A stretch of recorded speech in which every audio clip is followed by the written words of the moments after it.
castillo en el que mi sirviente se había atrevido a entrar por la fuerza antes que permitir que yo gravemente herido pasara una noche a la intemperie era una de esas construcciones sombrías y grandiosas que durante tanto tiempo han levantado sus ceñudas frentes en medio de los Apeninos. Era, al parecer, un lugar abandonado temporal y muy recientemente. Nos instalamos en uno de los apartamentos más pequeños y menos suntuosos, ubicado en una torre remota del edificio. Su decoración era rica, pero antigua y deteriorada. Los muros estaban cubiertos de tapices y adornados con numerosos trofeos heráldicos, junto con una inusual cantidad de pinturas modernas, ricas en estilo, en marcos dorados de gusto arabesco. Mi incipiente delirio, causado por mis heridas, me mantenía despierto, así que para pasar las largas horas de la noche ordené a mi sirviente Pedro que cerrara las pesadas persianas de la habitación, encendiera un alto candelabro que estaba junto a mi cama y descorriera por completo las cortinas de terciopelo negro que la rodeaban. Deseaba entregarme, alternativamente, a la contemplación de las pinturas y a la lectura de un pequeño volumen que habíamos encontrado sobre la almohada. Leí durante mucho tiempo y devotamente contemplé las pinturas. Las horas huyeron, rápidas y silenciosas, hasta que llegó la profunda medianoche. La posición del candelabro me molestaba, y extendiendo la mano con dificultad para no despertar a mi sirviente, lo coloqué de modo que arrojara su luz más directamente sobre el libro. Pero este movimiento produjo un efecto completamente inesperado. La luz de sus numerosas velas incidió en un nicho de la habitación que hasta entonces había permanecido en la más profunda sombra. Pude ver así, vívidamente, una pintura que antes no había notado. Era el retrato de una joven, casi una mujer. Lo miré rápidamente y cerré los ojos. ¿Por qué? No lo supe al principio, pero mientras mis párpados permanecían cerrados, analicé la razón. Fue un movimiento impulsivo para ganar tiempo para pensar, para asegurarme de que mi visión no me había engañado, para calmar y someter mi fantasía antes de una contemplación más serena. Unos momentos después, volví a mirar fijamente la pintura.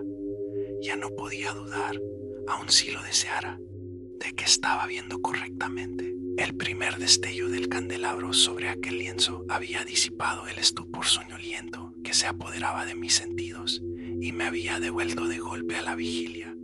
El retrato, como ya he dicho, era de una joven. Era un simple busto, realizado en lo que se llama estilo de viñeta, muy a la manera de Sally, el gran maestro. Los brazos, el pecho e incluso las puntas del radiante cabello se fundían imperceptiblemente en la vaga pero profunda sombra que formaba el fondo. El marco era ovalado, ricamente dorado y de filigrana. Como obra de arte, nada podía ser más admirable que la pintura misma, pero no podía ser ni la ejecución de la obra, ni la inmortal belleza del rostro, lo que tan súbitamente y con tanta vehemencia me había conmovido. Lo menos que se puede decir es que no era eso. El hechizo del cuadro residía en una absoluta verosimilitud vital que, al principio, me sobresaltó y finalmente me confundió, subyugó y aterró con profundo y reverente pavor. Mantuve el candelabro en su lugar y me hundí de nuevo en la cama. Había encontrado el secreto de su efecto. Era una peculiar expresión en el rostro, una técnica que, al principio, me hizo creer que estaba ante una persona viva.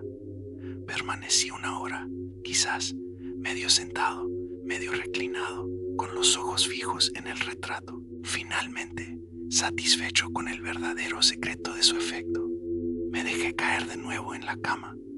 Me había apoderado de mí una agitación inexplicable. Busqué ansiosamente el volumen que trataba de las pinturas y sus historias. Pasé las páginas hasta encontrar el número correspondiente al retrato oval, y allí leí la vaga y extraña leyenda que sigue. Era una doncella cuya belleza solo era superada por su alegría. Su risa era música y sus movimientos la encantaban. encarnación de la gracia, y funesto fue el día en que vio y amó al pintor. Su amor por él era absoluto, pero pronto descubrió que competía por su afecto con una amante silenciosa e implacable, su arte. Él era un hombre apasionado, sí, pero su verdadera pasión ardía frente a un lienzo en blanco. Ella, que amaba la luz del sol, los paseos por el campo y las risas compartidas, llegó a odiar ese arte que era su rival, a temer la paleta y los pinceles que le robaban las miradas y las caricias de su amado. Fue, pues, una daga en su corazón cuando él, con los ojos encendidos por una nueva inspiración, le habló de su más grande deseo, inmortalizar su belleza en un retrato. ¿Cómo negarse? Era su esposa, y su humildad y amor eran más grandes que su aversión. Así, aceptó, sellando su destino sin saberlo.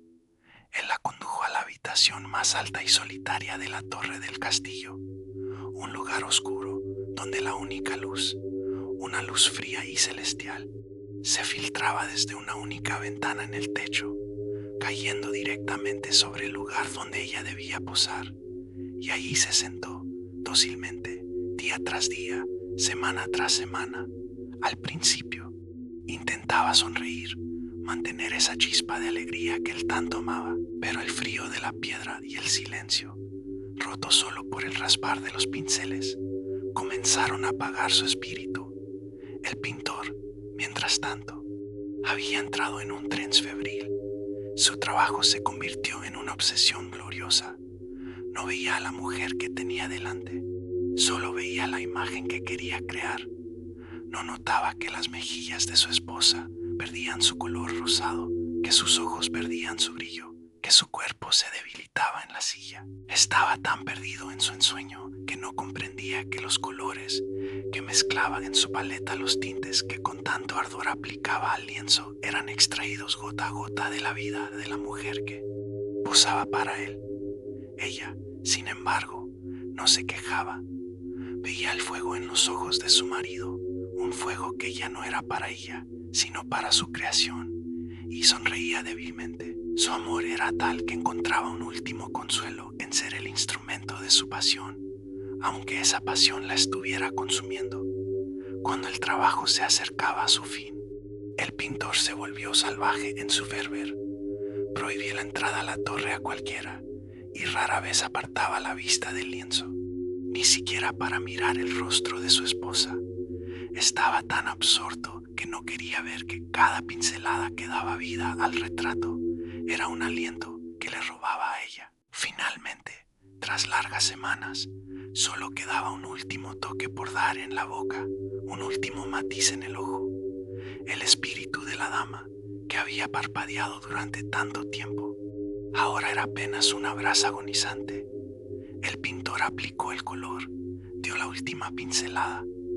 Por un momento, se quedó en éxtasis ante la perfección de su obra.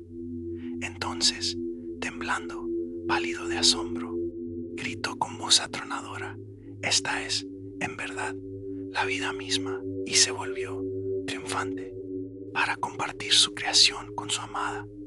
Pero ella estaba muerta.